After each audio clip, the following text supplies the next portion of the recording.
Bismillahirrahmanirrahim. Assalamualaikum warahmatullahi wabarakatuh. Tuan-tuan dan puan-puan, nama saya Profesor Dr. Muhammad Tajuddin Muhammad Rasdi.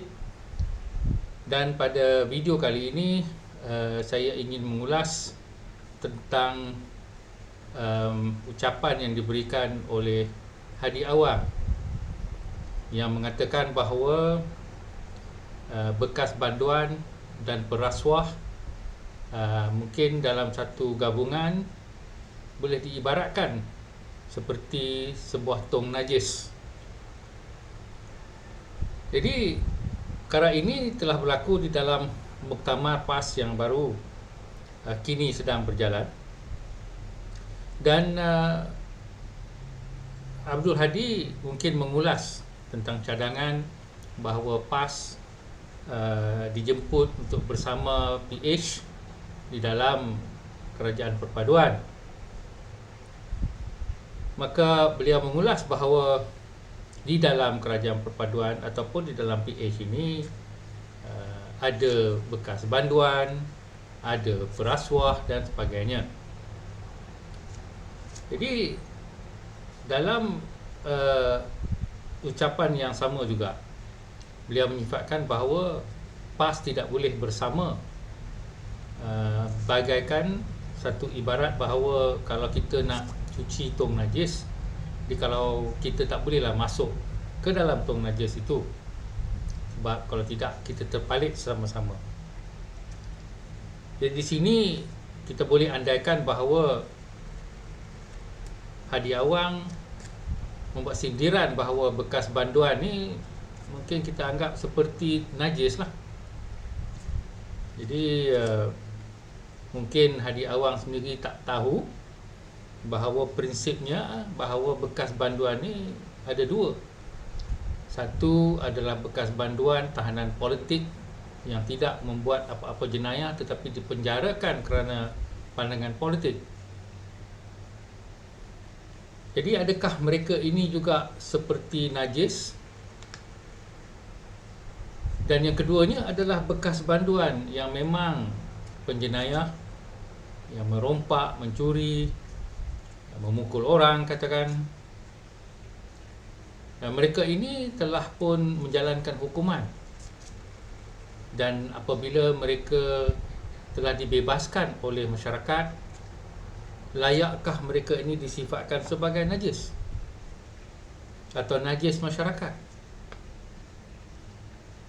Jadi saya sendiri berpandangan bahawa bagaimana kita hendak memanggil atau menggelar atau menyindir bekas-bekas banduan yang sebenarnya tidak patut dimasukkan ke dalam penjara, tetapi oleh kerana ketegasan mereka di atas prinsip bagi kebaikan masyarakat semua, maka mereka telah dipenjarakan.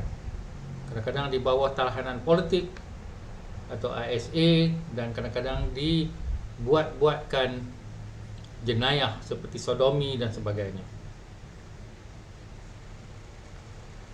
Jadi saya ingin menjawab Hadi Awang yang mengeji manusia ataupun suka mengeji manusia. Beliau sebelum ini mengatakan bahawa orang-orang bukan Islam itu sebagai binatang yang tidak bermoral. Jadi bekas-bekas banduan pun mungkin nak disamakan kepada najis. Itu juga suatu perkara yang celupah, yang menjadi satu penghinaan kepada manusia. Sifat sebegini tidak terdapat kepada Rasulullah sallallahu alaihi wasallam, tuan-tuan. Hanya kepada orang-orang Muslim yang menganggap diri mereka lebih suci daripada orang lain. Kononnya sebab mereka itu menjadi pejuang Islam selama 50 tahun. Ada hadis yang mengatakan bahawa kita tak tahu hujung pangkal hidup kita. Kita boleh membuat aktiviti seperti kita ni ahli syurga, tetapi tinggal sejengkal kita dan syurga, maka apabila ditakdirkan maka kita itu menjadi ahli neraka. Dan seperti juga orang yang seolah-olahnya menjadi ataupun membuat aktiviti seperti ahli neraka tetapi tinggal sejengkal dia dan neraka, maka ditakdirkan, maka dimasukkan ke dalam syurga. Maka hadis itu menunjukkan bahawa kita tidak tahu hujung pangkal hidup kita. Jadi janganlah jadi sombong, janganlah jadi takbur, janganlah buat diri kita ni macam lebih beriman ataupun lebih suci. Baik kita lihat sendiri siapakah bekas-bekas banduan yang disifatkan oleh Hadi Awang ni sebagai sebahagian daripada tong-tong najis. Jadi yang pertama, kita boleh lihat Presiden PAS itu sendiri, Dr. Burhanuddin Al-Hilmi, yang telah memimpin Parti Islam Malaysia, Parti Hadi Awang itu sendiri, selama lebih daripada 10 tahun. Kenapa jadi pada beliau? Beliau telah dipenjarakan di dalam ISA. Ada orang menganggapkan bahawa ditahan di bawah ISA bukanlah banduan, tetapi penjara tu bagi saya tetap penjara. Jadi ini adalah seorang manusia yang tidak membuat apa-apa kesalahan, melainkan untuk menjadikan keadilan dan kemewahan saksama kepada semua masyarakat dan juga menghormati semua manusia, tetapi dipenjarakan. Kemudian kita tengok juga tokoh yang lain dari Indonesia yang kita kenal sebagai Hamka, Profesor Dr. Hamka. Dan Hamka juga menjadi seorang intelek dan juga seorang pendakwah serta seorang yang tegas berprinsip menegakkan keadilan, menentang kemungkaran, dan beliau juga telah dipenjarakan. Di dalam kitab tafsir Al-Azhar yang dituliskan oleh beliau, saya membaca yang beliau kata, alhamdulillah dia telah dipenjarakan supaya dia dapat menumpukan perhatian sepenuhnya kepada penulisan tafsir Al-Azhar yang berjilid-jilid panjangnya. Jadi ini pun, tuan-tuan, adalah bekas banduan. Saya pasti bahawa Hadi Awang kenal siapa Burhanuddin, siapa Hamka, dan tokoh yang ketiga pula, iaitu Abul A'la Maududi. Tuan-tuan dan puan-puan, saya kenal Abul A'la Maududi sewaktu saya di Amerika Syarikat sebagai pelajar tajaan JPA pada tahun 1980. Di situ saya telah diperkenalkan oleh beberapa pelajar-pelajar Melayu MISG, Malaysian Islamic Study Group, yang menunjukkan buku yang ditulis oleh Abu Alam Maududi yang saya baca, Towards Understanding Islam, dan selepas itu saya membeli lagi bukunya Fundamentals of Islam dan juga buku-buku lain, sebanyak 4 buah buku yang saya baca ditulis oleh Abu Alam Maududi. Siapa Abu Alam Maududi? Ramai di kalangan orang Islam Melayu tidak kenal, kecuali kalau dia mengikuti pergerakan reformis Islam seperti ABIM, seperti Ikram yang dulunya namanya JIM, sebelum itu pula namanya IRC. Maka nama Abu Alam Maududi ini memang sinonim dengan pergerakan Islam. Beliau adalah kelahiran di India dan dan juga menjadi tokoh dalam pembentukan negara Islam Pakistan. Beliau adalah, seperti Hadi Awang juga, ketua Jamaati Al-Islami, iaitu suatu pertubuhan politik Islam, berteraskan Islam, seperti juga yang dikatakan Parti Islam Malaysia. Jadi saya pasti Hadi Awang kenal kepada bekas banduan ini juga. Selain daripada itu, nama lain yang sinonim dengan pergerakan Islam adalah Said Qutb. Jadi bezanya Said Qutb dengan tokoh-tokoh yang lain, beliau telah dipenjarakan di Mesir dan digantung. Maka dikatakan oleh ramai Islam, maka beliau mati syahid sebab digantung.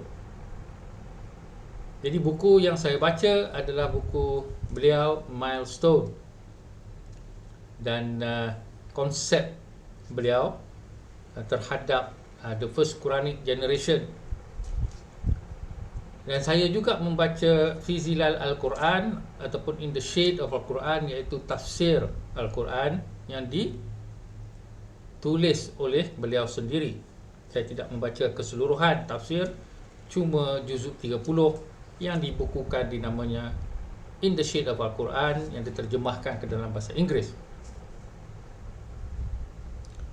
Jadi sudah pasti sesiapa yang mengikut politik Islam, reformis Islam, kenal ke semua nama-nama ini. Said Qutb, Maududi, Hamka, Burhanuddin Al-Hilmi, semuanya bekas banduan. Saya tak ingat sama ada Hadi Awang pernah masuk penjara, tetapi mereka ini semua adalah bekas banduan, diuji oleh Allah dan disucikan dari sudut mereka tegas dan juga mempunyai prinsip sehingga sanggup dipenjarakan sedemikian. Akhir sekali, nama yang saya ingin nyatakan adalah Malcolm X. Jadi Malcolm X beza sebab beliau dipenjarakan sewaktu beliau seorang yang benar-benar penjenayah.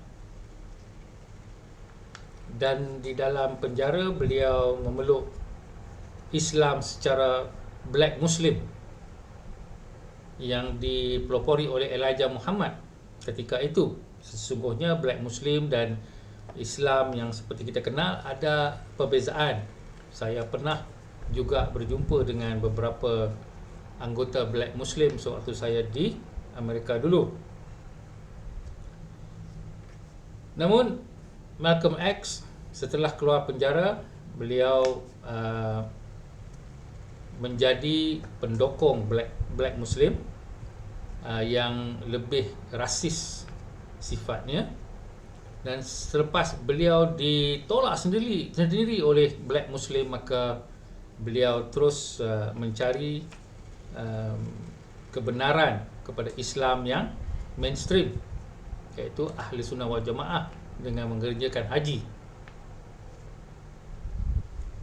Jadi beliau kemudian memahami Islam yang seperti apa yang kita faham dan berjuang, sehinggalah beliau dibunuh oleh pihak yang kita tak kenal.